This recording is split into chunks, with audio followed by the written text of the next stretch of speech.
Okay, good morning to everyone. So happy to be here. I really appreciate the opportunity to all the team working here, and I'm really glad to collaborate with them and share concerns, interests, and many other things. Okay, my presentation is about participation, children's and adolescents' participation, and it will be divided in these 4 different sections. Okay. Let us start with some documents and strategies that help to contextualize the work that we've been doing in the research team for some years so far. Okay, so I would like to talk about a little bit that something we were asked about some years ago in 2018. We were asked for elaborating a report on different experiences of social participation by children and adolescents in our country. And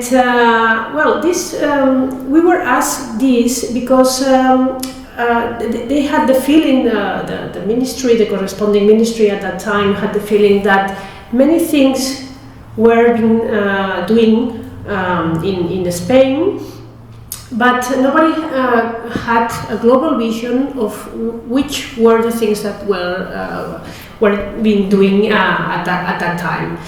And because many experiences were taking place at the same time, we kind of needed some criteria in order to differentiate somehow those experiences that could be understood as good practices from those experiences that maybe were not so. So this was a very interesting challenge because we spent time looking for, especially at websites, for different information to see what people were doing and to see what criteria they were using for that. And in that process of reviewing, we also considered not only Spanish experiences, but we also took into account some experience at the European level and even beyond. South American experience in some countries were also considered in this report. Well, I would like to start by saying that we adopted somehow the definition of good participation from Chola, because we thought it was really important and really it has a big insight on that. In terms that, participation is a relational thing, that's very important. It has to do with how children relate to adults and how adults relate to children. It means shared decision making. It means doing things together. It's not just adults giving the opportunity to children to do things and that's all, but starting to think that doing things together and delegating some kind of capacity in terms of decision, it's the clue for going forward in terms of participation. How did we define the situation at that moment? Well, mainly we thought that there was a wide range of different experiences, quite a lot, and even they had, as a starting point, they had even different conceptions of participation underneath. So it was quite a myriad of different experiences, definitions, ways of thinking. Okay, that's something that we saw very quickly, and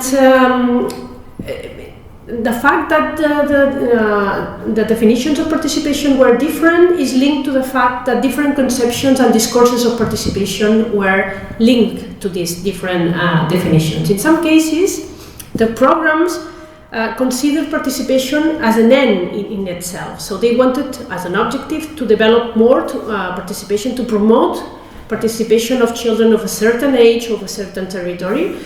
In other programs, it was not an end in itself, but a ways to obtain another end that could be, the promotion of other kind of rights, for instance. So you see how different were the things that were done at that moment. So our main concern was, okay, if we have, we are happy to see that people were doing a lot of things, of course. That was good news, but that poses an extra complexity, an extra challenge in order to know which experiences are real in terms of participation, are meaningful to children, from those experiences that just, obviously they can have an education purpose, they can be very entertained, okay, but they are not really going at the core of participation. When I'm referring to real participation, to going to the core of participation, we have to ask ourselves, are children and adolescents able to participate in the design of that experience, of that program, or not? Is something that is just been thought from an adult's point of view, and they are just the object of this thought, of this design made by adults? This is our important things when we talk about participation. So what were the difficulties we were facing? I will summarize that in these three different difficulties. The first one is that at some point, after doing a lot of participation experience, after trying children and adolescents to get involved in that processes, we see that the main thing that prevent us from going forward is the attitude that adults have towards children, in the sense that are we willing to make decisions together with them, or is there some point at which we say, okay, that's enough? Okay, I've asked you questions, I've considered your opinion, but I continue to decide everything, okay? This means that in terms of moving forward, we need profound and deep changes in our cultural attitudes towards children and adolescents, okay? And many different authors have talked about that. If you take into account, for instance, the metaphor of the staircase, which has been very much used in terms of participation, at the top you always have the same reflection. Are we willing as adults to do things differently, to change our attitude? Are we willing that children and adolescents take the control of the program, of that experience? And this is true even for those adults who most advocate for that. Even us as researchers that are, we are the convinced ones, we think this is important. Even in those cases, we still have some trouble in order to delegate this kind of power into children and adolescents. But not only adults, children themselves may feel uncomfortable when they are in a place where they have to decide things and not adults, because they are used that adults decide quite everything. So this is a new scenario for everyone, for those adults that think this is important, and for those children and adolescents who are not used to decide things by themselves. So you see that we have a very nice and difficult challenge in front of us. Okay, let's continue with the different documents and strategies. I would like to highlight the European Union strategy on the rights of the child, because they've been doing things a long time, but in my opinion they have done a kind of a nice step forward in that sense, because they've been consulting children around Europe as how much is important, what importance it has for them to be consulted. And the results have been very, very clear. Children have said very clear and aloud, we want to be consulted, we want to be asked. We don't feel heard by adults in Europe, okay? And this is the start point of the current European Union strategy on the rights of the child, and with different actions. They have developed a platform so that their opinions can be better gathered around Europe. They have developed different instruments. And I think this is important, not so much in terms of discourse, because they've been having this discourse for a long time, but maybe for the fact that they have consulted children, and they are taking this very, very seriously. And from that strategy, it comes up different research programs that are funded within the European Union with that purpose. Okay, so the European Commission invites member states to establish, improve and provide adequate resources for establishing new mechanisms for child participation at different levels. They also encourage member states to increase awareness and knowledge of the rights of the child, and even to support schools with this objective in mind. Okay, we have also other programs, okay, other things that have been done. For instance, the Council of Europe Handbook on Children's Participation. I think it's important because it's been developed taking professionals into account, okay, because professionals can do a lot of job, and if they are aware of that, if they are sensitive enough, we can also do many things together. So this handbook has been created, as I said before, for professionals working for and with children, and this document highlights how important is taking the Landi model as a step point to promote child participation, including space, voice, audience, and influence. Okay, voice refers to looking for ways through which children can express their views, and so they need to be, they need to have time and space. It's not just, okay, we have just 5 minutes and let's talk about participation at the end of the class. It's not that, okay? It's giving room for that. It's, transmitting the idea that participation is important in what we are doing right now. Okay, this is linked with voice. Obviously, it makes no sense to gather those opinions and do nothing with those opinions. And it's important to have audience. Okay, it's not just children talking among each other about these issues, but adults also been hearing these children. Okay, and influence. Children and adolescents won't be willing to be involved in that process if they think it makes no sense, if they think that nobody is going to take care of what they are saying.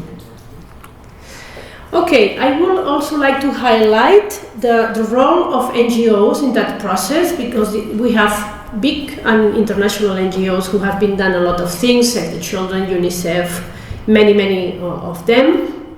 They have elaborated a lot of material, a lot of games, so I think everything is quite invented yet, because they have developed hundreds and tons of different, very, very interesting material. I will just like to highlight this recent document by Save the Children, which is about the 9 basic requirements for a meaningful and ethical children's participation.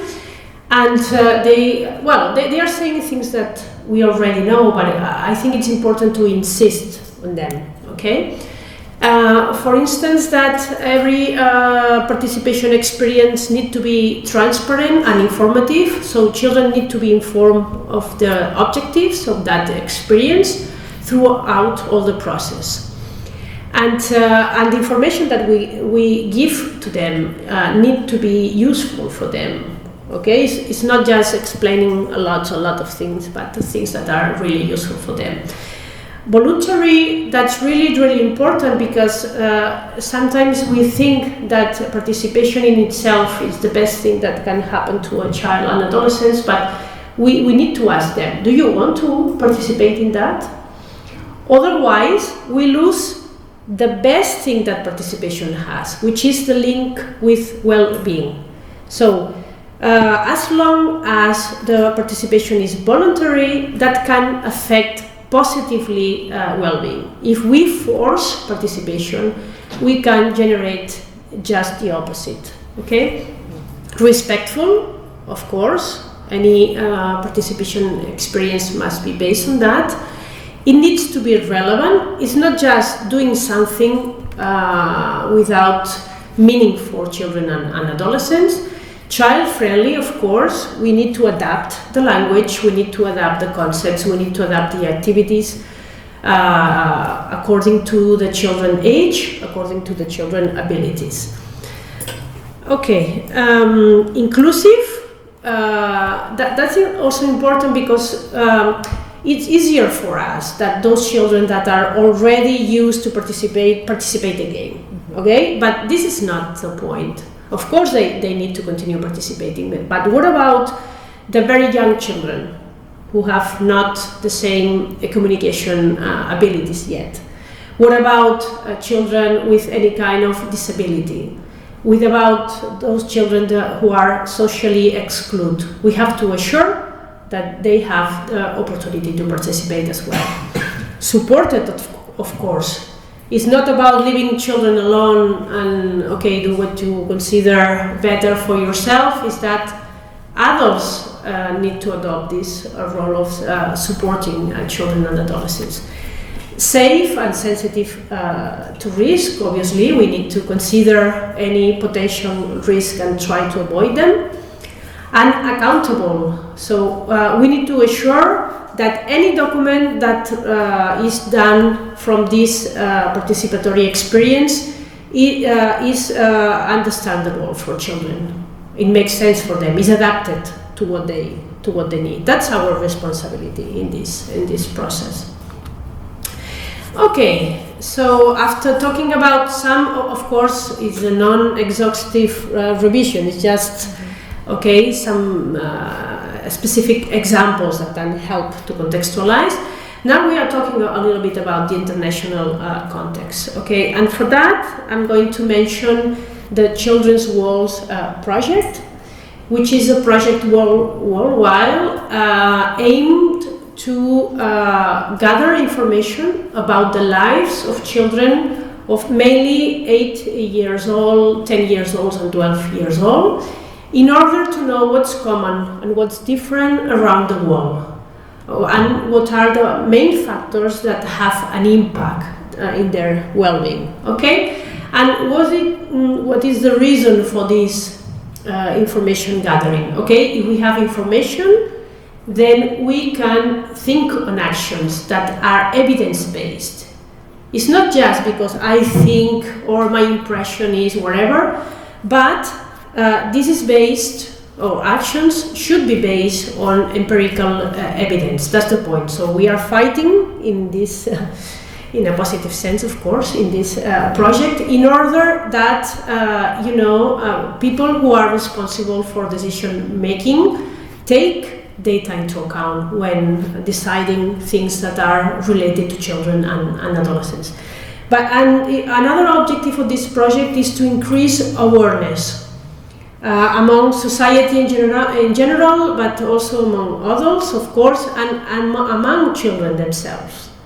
Okay, so we want to give them the message that your well-being is important, and politicians and professionals should have your well-being into consideration. Okay, so the nice thing in the Children's World project is that we are a big family, and that family is becoming bigger and bigger, fortunately. So we start by around 15 countries, okay, and now we are around 40 in the different waves so far. So now we are starting probably the next wave next year, okay, it will be the 5th, because we have had 3 regular, let's say, waves, and one specific, the fourth one was a specific wave to have some information about the impact of COVID pandemic on children. Okay? Okay, so you can see here that we have plenty of data. A lot of countries, as I said before, participating in that. We are aware that we need more countries because, for instance, Europe is much more represented there than Africa. Okay. But we are trying all the time to contact with teams from other countries in order that they become part of this big family. In the case of Spain, we in the third wave, we only have data from Catalonia, okay, because we have limited resources, and that's the most we could do, but we are willing to collaborate with teams from other parts of Spain so we can have more data and more representative of the whole. Okay? So when you have a lot of data, you can do many things. You can do simple calculations, and you can do very sophisticated calculations, of course. I will start with very simple things that can be done with this data. In this table, you have the different countries involved, okay? And these are the different indicators that are related to family dynamics, okay? And here, these numbers refer to the percentage of responses saying, I strongly agree that my family takes care about me, for instance, that my family will help me if I have problems, that we have a good time with my family, that I feel safe at home. I strongly agree that parents listen to me, and with parents we developed joint decisions, okay? And here, well, maybe you cannot see very much, but here you have the mean for all countries, okay? And besides that, there's a kind of ranking. So that means that the more gray the color is, the more important is that indicator for a specific country. Okay? So at first glance, we can easily see that in terms of parents listen and parents join decisions, you can see that the percentages are quite lower compared to the other indicators. Mm-hmm. Okay, you can easily see that. So that means we have an important way to go still. Okay, we have done things, but children are saying to us that maybe parents are not listening enough, and parents maybe are not willing to share decisions with their sons and daughters. Okay? In terms of the Spanish or Catalan data, we see you see the same trend. Okay? You see we have percentages of around 80 and 70 for the other indicators, but that drops to 60 and 50 for these indicators that are measuring family participation. Okay? Okay, what about the school? The school, we have more or less the same scenario. Okay, so the percentages for teachers listening and taking note of what children say, and the fact of having opportunities to make decisions at the school, you see that the percentage with the strongly agreeing are not very high. Okay. At the same time, we see a strong difference between countries. That's an important thing to say. Okay, we have very huge cultural differences, different views about the school. Okay, as well, because for instance, children in Africa have a very positive. They value in a very positive way the school, but not so much in European children. Okay, so we have different scenarios here. In the case of Spain, we don't see very much difference between those two indicators that are related to school participation, and other indicators of my teacher's care and teachers will help. And finally, in terms of the neighborhood or the area where they live, you see we are covering the three main contexts for children: home, school, and the neighborhood. You see blank spaces here because not all countries gathered information from all indicators and all ages. What I'm been explaining, these three tables that I've been showing to you refer to the 10-year age group, okay? Okay, and we see that, the percentages of adults listening in the area nearby are very, very low. Okay, they are the lowest compared to school and to the family. So it's not only adults who are, family or teachers taking care of that. It's that people, neighbors, people that are sharing a common space need to be aware of that as well. Okay, and another thing you can do with in a very simple way with the data is trying to see how important is being listening to in terms of satisfaction domains compared to other satisfaction domains. Okay, and here there's an order. Okay, we have ordered the importance of each satisfaction domain for each country. And we have just colored the first 5 most important domains. Otherwise, that will seem like a rainbow. Then it will be impossible to interpret with so many grays. But you see that listening, being listened to, it only is part of, it's only among the first one in these countries, in Sri Lanka, okay, and in Vietnam. Mm-hmm. So it is obviously an important domain for children, but it is not among those domains that they have more in mind. The most important domain for them have to do with family, home, the things they have, health, okay. Time use, you see, because the workshop is about time use, is not about, in many cases, among the domains they rank the most, okay? Okay, let's go to the third part of my presentation. I don't know if I have enough time for that. Yeah, vamos bien? Okay.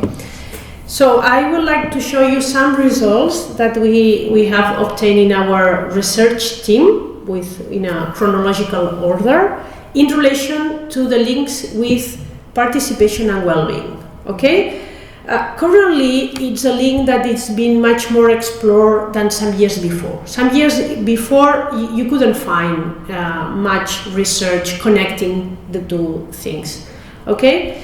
And this first article was published in 2015, okay? And it was about participation in the family context, okay? So we wanted to see to what extent different indicators related to perception of family dynamics were contributing to the feeling of I have the chance to participate at home, and how this was connected at the same time with subjective well-being. Okay, the data that we use for this article comes from the first wave of the Children's Walls project. Okay, so what does the first thing we saw in relation to that? Well, the first thing we saw is that the percentage of children saying I can participate at home were quite high. Mm-hmm. Okay, maybe we tend to think that they would have said, just a few of them would have said I can participate, but that's not the case. So this is good news. Okay. As you see, the strongly disagree with this statement that I can participate in the decisions taken at home is quite low. Okay, so well, this is good news. And besides that, as I said before, we try to see what kind of indicators were contributing to this perception of participation, and we compared boys' responses with girls' responses. And as you can see here, having a space of your own at home is something that contributes a lot to the feeling of participation. Mm-hmm. Maybe as an adult, I don't know, my reaction was, wow, is this so important for them? I'm not meaning necessarily to have your own room, because sometimes it's not possible, okay? But having something, a wardrobe or something that you have the feeling that is just for you, and the others, not for the others in living at home, okay? So the same happens with boys and girls. Obviously, satisfaction with how you're listened to has also an important contribution to that, okay? And the only thing different between boys and girls is that for boys, frequency of learning together as a family has much more, has an impact, an important impact, okay?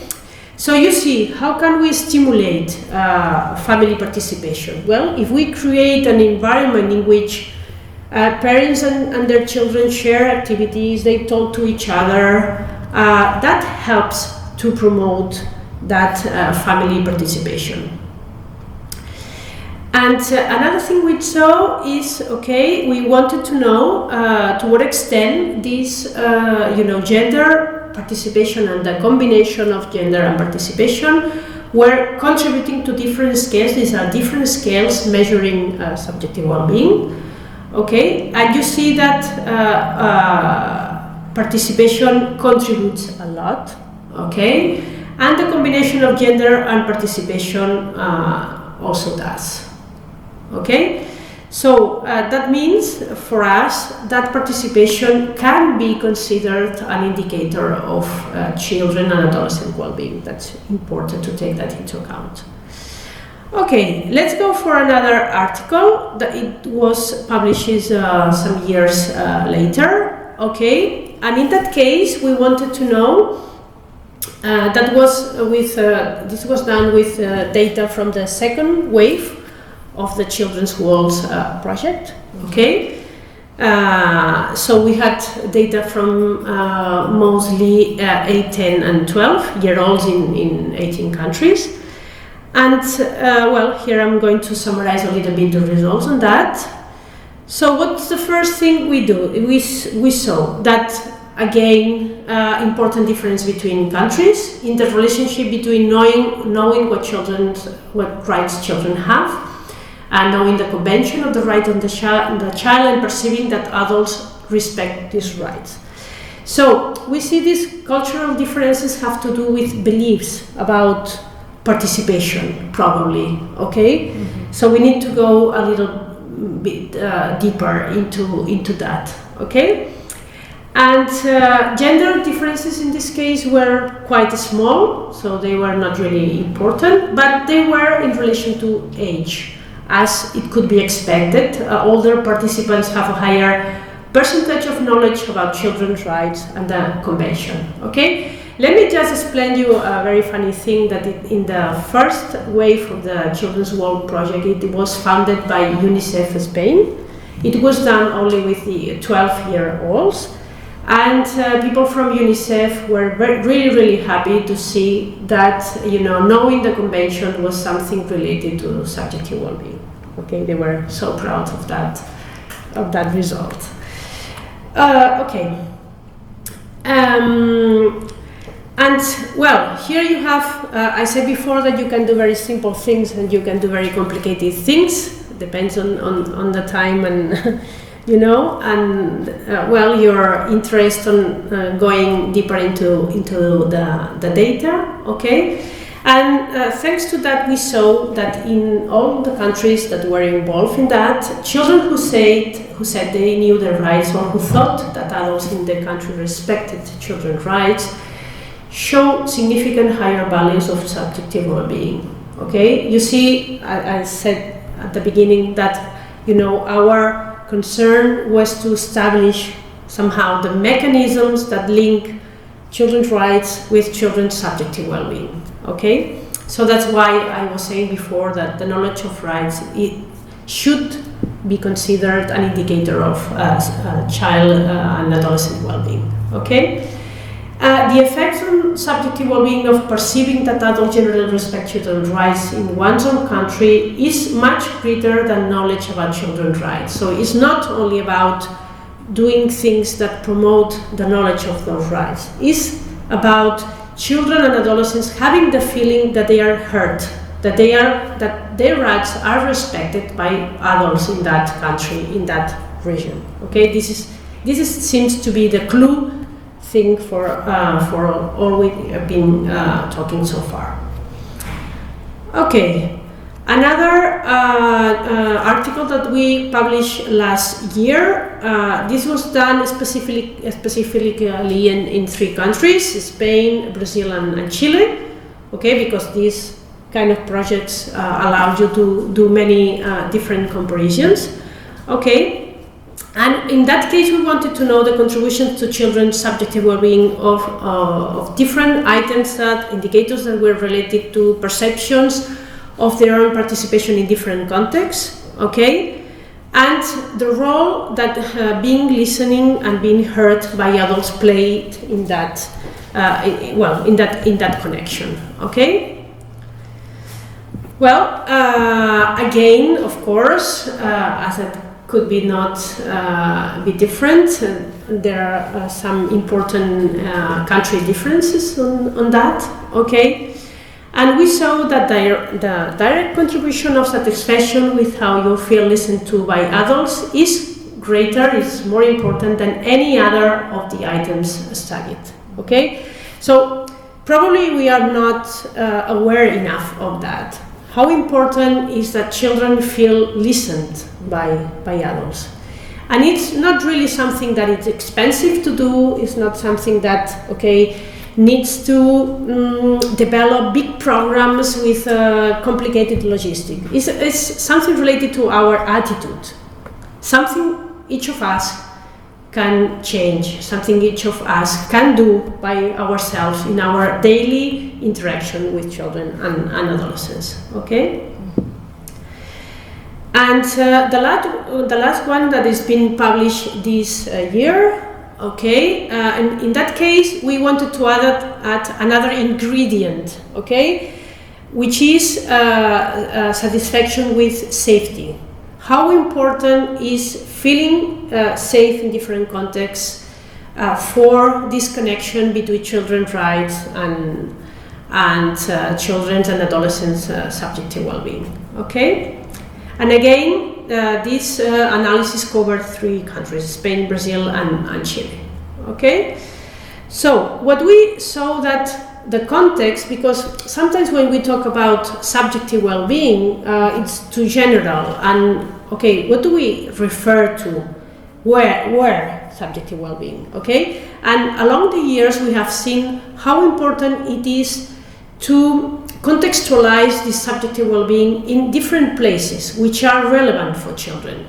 And the most relevant places for them are for sure home, school, and the neighborhood, or their area where they live, okay? Because the neighborhood, it's quite an important discussion, because some children say, okay, I don't have something called a neighborhood because I'm living in a small town, or I don't know really, the boundaries of my neighborhood, so it doesn't matter. It's, the limits that mentally you draw. What separates your area of living from other areas in the town or city or wherever, okay? So these different contexts are very important, okay? Because, the respect for children's rights takes place in a specific context. It's not something in the air, okay? Where are you respected or not? In the school, at home, when you at the playground nearby your home, okay? And this means different kinds of adults taking place there, because in the school we have teachers, and in home we have family or other family members, and in the neighborhood we have neighbors. So there are different kinds of adults interacting with children in different contexts, okay? So, as I said before, these perceived contexts are really important, and you see in this means that feeling safe in these different contexts also plays a very important role. Okay, how can I perceive that teachers respect my opinions if I don't feel safe at the school? How can I perceive that my parents listen to me if I don't feel safe at home? Is that possible? Probably not. Mm-hmm. Okay? So we've seen that the effects of the perception of security on well-being increases from late childhood to early adolescence. Okay? And its indirect effects are also important. That's why I was saying kind of triangle between, among feelings of security and perceptions of your rights being respected and subjective well-being. Okay? Okay, let me finish because I've been talking for a while. Okay. Remember that at the beginning of my presentation, I was saying that we at that moment, okay, we had important difficulties in 2008, okay. So my question is, do we still have the same difficulties or not? That's the key question, okay. For sure, we haven't solved everything, that's for sure, okay, but we have done things. Let me talk a little bit about that, okay?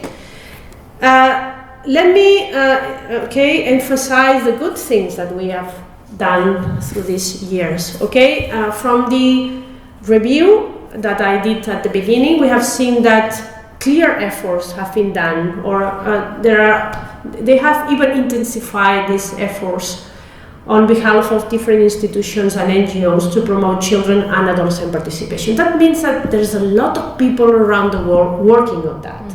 There's a lot of people, a lot of adults, a lot of children that are involved in different programs. They really believe this is possible. Okay? I think this is a message we need to repeat to ourselves. Okay? We are doing things in the right way. Okay? In terms of scientific research, it is obvious that we needed data. We hadn't much data some years ago, but we have more data now. And we have more data that has been collected through more participatory research designs. We are much more sensitive than years ago on how to collect this data, how to do it in a not in a general way, but in a very specific way that makes sense to children. We have this data coming from these big projects, as the Children's Walls project, that help us a lot to know what's the situation right now, okay, and what's the situation in different countries around the world. That's really, really important. Sometimes we don't know the reasons for these cultural differences. That I have to confess that. Mm-hmm. That's true. But at least we know that there are important cultural differences that we need to get deeper into. Okay? So I'm glad to see, as a researcher working in this field, I'm glad to see there are, there's a growing family. People are interested in that. You can find more articles today than before relating to this concept. When we started with that, we had a very good starting point, like Alcair's connection between well-being, agency, and empowerment, but there were just a few contributions on that. Okay. The path taking is very unequal. That's an important conclusion, which has to do with different beliefs about it's important. That's something we need to take care about and take especially into account. Okay, we have seen around the years that there's important connection between children's subjective well-being and their perception of right. That's something we thought from the beginning, but now we have more data than before and more analysis than before to say that. And we are, very much concerned and very much optimistic at the same time to see this important role of being listened to by others in different contexts. because we know better than before how things can be changed.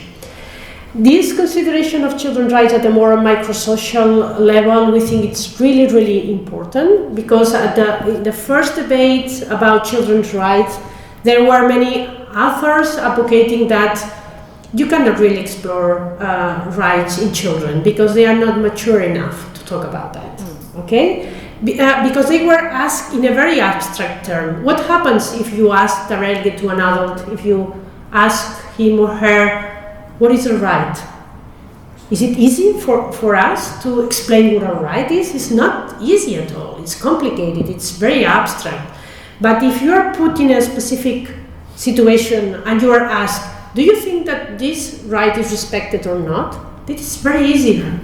Okay? So this is the approach that we took some years before, and we think this is the right way to move forward. Okay?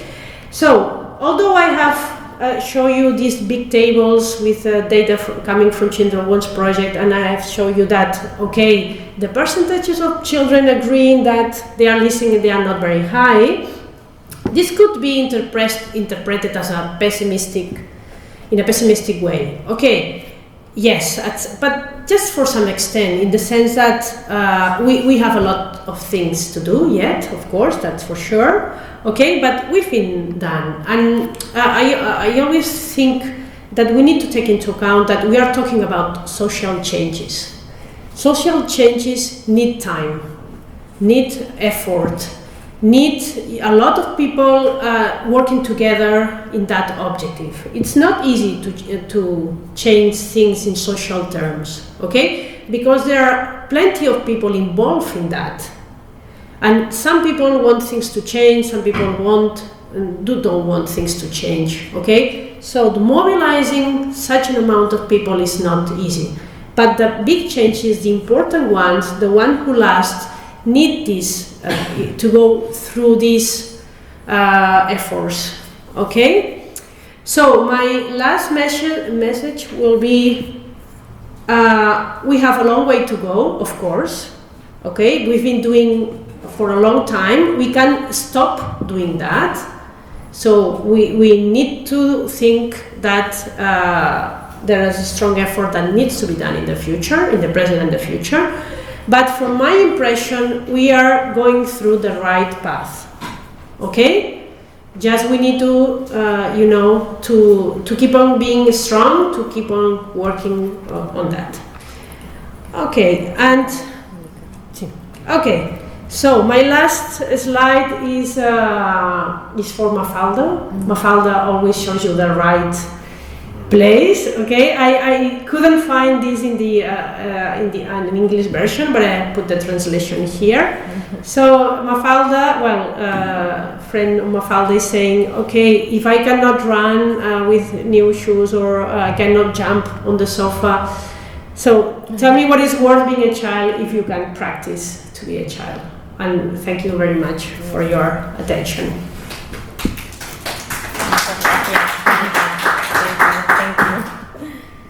Bueno, ¿alguna pregunta aquí en la sala? ¿Tenemos? I mean, can you hear me from there or? Yeah. No, no te preocupes. Thank you so much.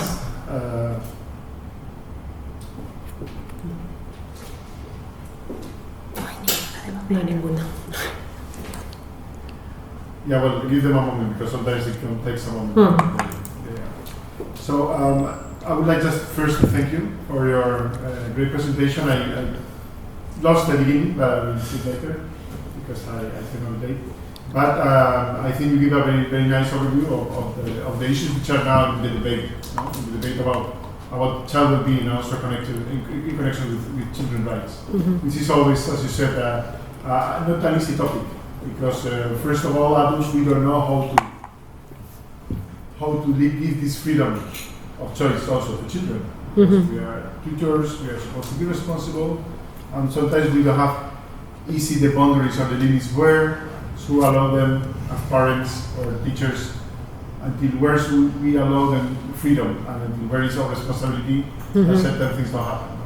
And for us, probably it's also an issue of a learning process. It's also an issue of adapting to the age as they evolve. And my question was more about the other topic that you mentioned, this conference about child time use and child youth. And you said it's not very high in the ranking of the things that matter to them. Yeah. But my question is whether this is the case because we are again not used to think that they may have the chance to decide about how to use the time. Yeah, thank you, Daniela. I think this is a very, very relevant question. In terms of time use, we have seen that, many children don't have much a say on how they use their time, because they have a school and they have English lessons and sports lesson and a lot of different lessons, and not in all occasions they have the chance to say I want to do this or I want to that, because everything needs to be accommodated to their parents' timetable as well, because they are working. So we have seen that those children that are able to manage somehow their time, they feel more satisfied with that. They feel more happy. Even some of them, because we have done also qualitative studies in the past, even they say, okay, I want to have time to do nothing. Okay? So managing your time means sometimes doing things and sometimes doing nothing. So I totally agree with you that they are not much used to have a say in which activity they participate or not. And that's why probably they don't perceive that as something important. But for those children and adolescents who do, that has a very positive impact. It's connected with satisfaction of freedom, because at the end, if you have some freedom, you can decide what to do with your free time, okay? And it's not only about how parents plan their free time. It's about that the school takes a lot of time, and English should be done because English is non-negotiable. So at the end of the day, when you have gone to school and do the homework and attend to English lessons, then you say, okay, where's my free time on that? So in relation to the things your wonderful work that you are doing in your team, I think everything is, it's related. So this debate about the use of time has to include children and adolescents on what they are doing, what they would like to do, and if they want to have time to do nothing, then they should have also some room for that, because that's important for their well-being, for sure. Yeah.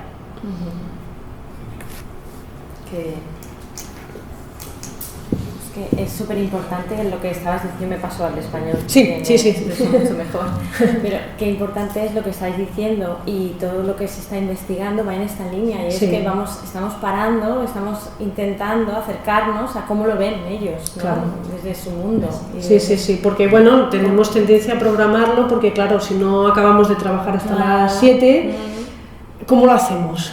¿No? Entonces, afortunadamente es verdad que hay bastantes opciones, ¿no? Y puede haber una cierta capacidad de decir, pues hago básquet o hago fútbol o hago no sé qué, ¿no? Sí, pero tener en cuenta eso, las necesidades que ellos tienen realmente, qué sienten, qué necesitan, porque no paramos a mirar eso. Y yo creo que también hay otro tema, que es la visión que tenemos del tiempo los adultos, ¿no? Estamos en un contexto muy utilitario, ¿no? En el cual no hacer nada tienen una concepción muy negativa, porque claro, hay muchas cosas que aprender, muchas cosas, ¿no? No nos podemos aburrir. No nos podemos aburrir porque hay que formarse mucho y hay que hacer muchas cosas y tal, ¿no? Y entonces, claro, esta necesidad que los adultos tenemos de llenar el tiempo, también a veces como que la proyectamos, ¿no? Y ellos muchas veces pues no tienen ningún problema en decir, me he pasado una hora sin hacer nada. Sí.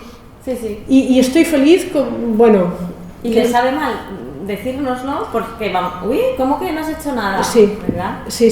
Entonces, claro, las concepciones que hay del tiempo, yo creo que ahí también es un tema que tendríamos que hablarlo, porque es verdad que también, pues eso, ¿no? Proyectamos estas cosas y no hacer nada es, ¿cómo que no has hecho nada? con las cosas que hay. Y como muy bien has dicho tú, atender a sus necesidades realmente, qué necesitan y qué sienten ellos, ¿no? Sí. Y escucharles. Sí. También es verdad que hay niños y niñas que se sienten mal si se aburren, ¿eh?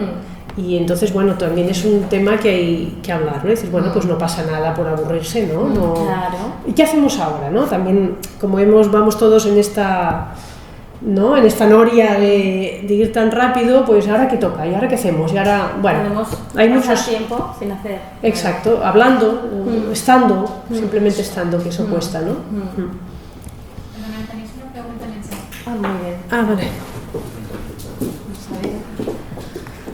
Espérate, ¿es Gonzalo? ¿Quieres? Gonzalo, Vale.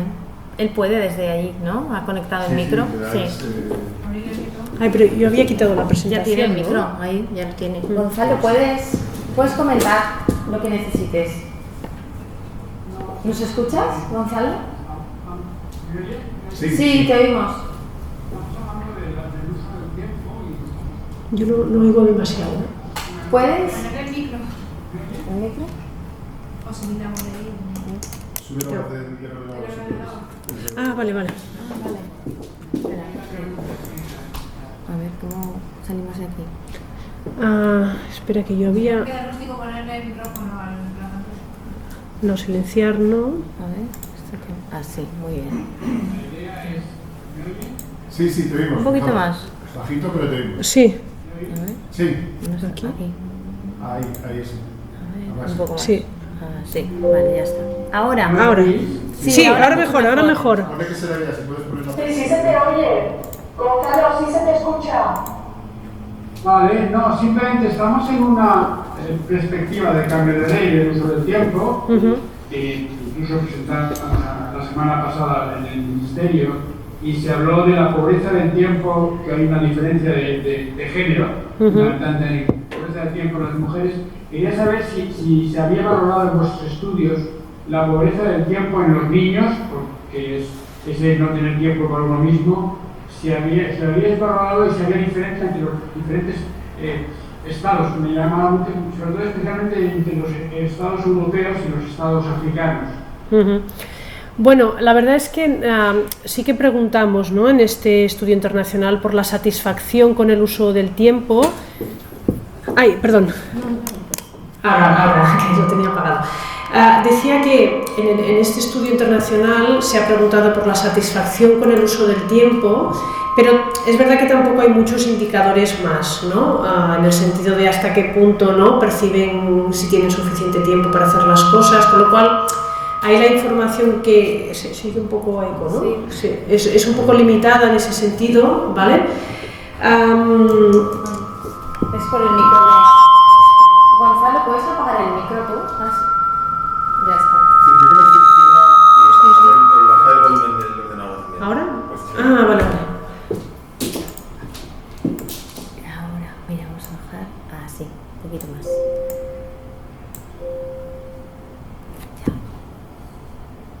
Ya. Vale, ahora mejor, ¿no? ¿Sí? Gonzalo, perdona, ¿sigues conectado? No, que ahora me... No, ahora. Sí.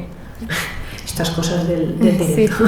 Bueno, decía que claro, como en este estudio internacional hay tantos temas, ¿no? Y tantas temáticas a tocar, es verdad que no tenemos demasiados indicadores que nos puedan ayudar a profundizar demasiado con la pobreza del tiempo, ¿eh? Tenemos este indicador de satisfacción, tenemos algunos indicadores respecto de la frecuencia con la cual hacen cosas, ¿no? Y ahí sí que se ve algunas diferencias de género. Por ejemplo, todo el tema de deportes, ¿no? Parece ser que los chicos dedican más tiempo a realizar deportes, las chicas más tiempo a ayudar en tareas de casa. Ahí tenemos, ¿no? un tema de género, ayudar en tareas de casa y también a ayudar con el cuidado de hermanos más pequeños, ¿vale? En ese sentido sí que se ven diferencias importantes, el uso de videojuegos, que también ¿no? se hace más uso por parte de chicos que de chicas. Las chicas suelen utilizar más las redes sociales, o sea, en los tiempos que dedican a las cosas sí que se ven diferencias de género, algunas que las llevamos ya de ¿no? Las arrastramos de la eternidad, dijéramos, ¿no? Y en ese sentido sí. Pero, como decía antes, no tenemos muchos más datos para profundizar en temas de pobreza, ¿no? de tiempo en la medida en que lo estáis haciendo vosotros, ¿no? Estaría bien, pero claro, como son tantos temas a tocar, pues al final es difícil, ¿no? Profundizar en cuestiones concretas, ¿no? No sé si he respondido demasiado a la pregunta. El tema de las diferencias culturales, sí, en muchos ámbitos hay, en la tabla, ¿no? que he enseñado antes, ¿no? Con la ordenación, dijéramos, ¿no? los ámbitos de satisfacción que tienen las medias más altas, hay diferencias brutales entre países. Es una de las cosas que ese tipo de tablas lo pone en evidencia, ¿no? Y muchas veces no sabemos tampoco los porqués de por qué hay tantas diferencias, pero también con el uso del tiempo también las hay entre países. Creo que lo de la toma de decisiones y el uso del tiempo va mucho, o sea, abarca muchos ámbitos de la persona. Y sobre todo también en referencia a la salud mental, porque el hecho de tomar una decisión implica que tú tienes que saber qué quiero, y esto implica saber qué siento. Entonces yo creo que también el hecho de educar desde los más pequeños a los más mayores, a aprender a escucharte y a partir de ahí tomar una decisión en consecuencia con lo que siento y no con lo que se tiene que hacer o con lo que creo que debo hacer. Esto luego, a medida que vamos creciendo, tiene una repercusión muy positiva en cuanto a la salud mental, porque claro, lo que no podemos hacer es toda mi vida me han dicho qué hacer y de repente acabo la carrera, decide de qué trabajar y toma tú la decisión, o incluso mucho antes, qué carrera voy a decidir. Ahora, de no haber decidido nada, tienes que decidirlo todo. Entonces, yo creo que esto trae luego mucha repercusión a nivel de salud mental y, bueno, María Jesús también puede decir algo. Y creo que es muy importante y que es algo que también se tiene que tener mucho en cuenta relacionado con la toma de decisiones y el uso del tiempo, porque realmente es lo que tú decías, que no se necesita mucho para poner en práctica la toma de decisiones y para decidir qué hacer con mi tiempo y para dejar a los niños qué hacer con su tiempo, siempre y cuando se deje un margen de seguridad, obviamente, en función de la edad. Pero nada, quería poner sobre la mesa esto porque creo que va mucho más allá, o sea, que realmente tiene una repercusión muy positiva en la sociedad. Sí, no, ciertamente la toma de decisiones requiere unas competencias complejas. Y antes de ser capaz de tomar decisiones, tenemos muchas otras habilidades que hay que... Y la gestión emocional es una de ellas, ¿no? Si no tenemos unas mínimas habilidades de gestión emocional, no vamos a poder decidir porque nos vamos a colapsar, ¿no? Ante cada... Entonces requiere, ¿no? Habilidades desde el punto de vista... regulación muy importante, sí, emocional. Por eso cuando pensamos en estas cosas, ¿no? Tenemos que tener muy claro qué habilidades son más básicas por las que tenemos que empezar, que nos van a permitir llegar a habilidades más complejas, porque claro, es que si no es imposible, ¿no? Entonces, y ciertamente para, ¿no? todo el tema de la salud mental es obvio, ¿no? Y creo que también hay corrientes importantes que van en esa dirección, ¿no? de la toma de decisiones de los pacientes, de la no hospitalización forzada. Bueno, yo creo que se han hecho pasos muy interesantes, pero todas esas competencias las tenemos que trabajar en los diferentes ámbitos, en la escuela también. Las matemáticas son muy importantes, las lenguas también, pero hay toda una serie de competencias que si no se van desarrollando, pues ya podemos poner ahí la pizarra llena de divisiones, que si no estoy bien, pues ahí se van a quedar. Entonces tenemos que verlo como un trabajo, ¿no? progresivo, continuo, de que vamos sumando cosas, porque no es fácil, no es fácil. Y evidentemente hay que plantear qué hacemos con determinadas cosas, ¿no? Si nuestro hijo nos dice no quiero ir más al colegio, ¿qué hacemos, no? ¿Se debe a algún motivo que tal o es una decisión de no, estoy mejor en casa, ¿no? Jugando con mis juguetes? ¿Es posible? ¿Existe el derecho a no ir al colegio? ¿No? No, claro, aquí ¿no? Es muy interesante ese tema, ¿no? Y alguna vez así a nivel más cualitativo, que también hemos con niños pequeños, ¿no? Y se generan debates, ¿no? Y bueno, ¿existe el derecho a comer helado todos los días? ¿Eso es un derecho? ¿No es? No hay, bueno, está bien, pienso que es importante, ¿no? Bueno, es que si no luego, cuando hablamos en términos, ¿no?, de ciudadanía activa, es lo que tú decías, ¿no? Nos vamos a despertar un día y de golpe vamos a ser capaces de tomar decisiones, de estar involucrados. Eso es un proceso, un aprendizaje que se tiene que hacer a lo largo de toda. Si no, luego, ¿a quién le extraña que estemos tan lejos, ¿no?, de la toma de decisiones, tan desilusionados, porque sentimos que no formamos parte, que se toman decisiones sin contar con la ciudadanía? Entonces, ¿cómo vamos a reaccionar de otra manera, ¿no?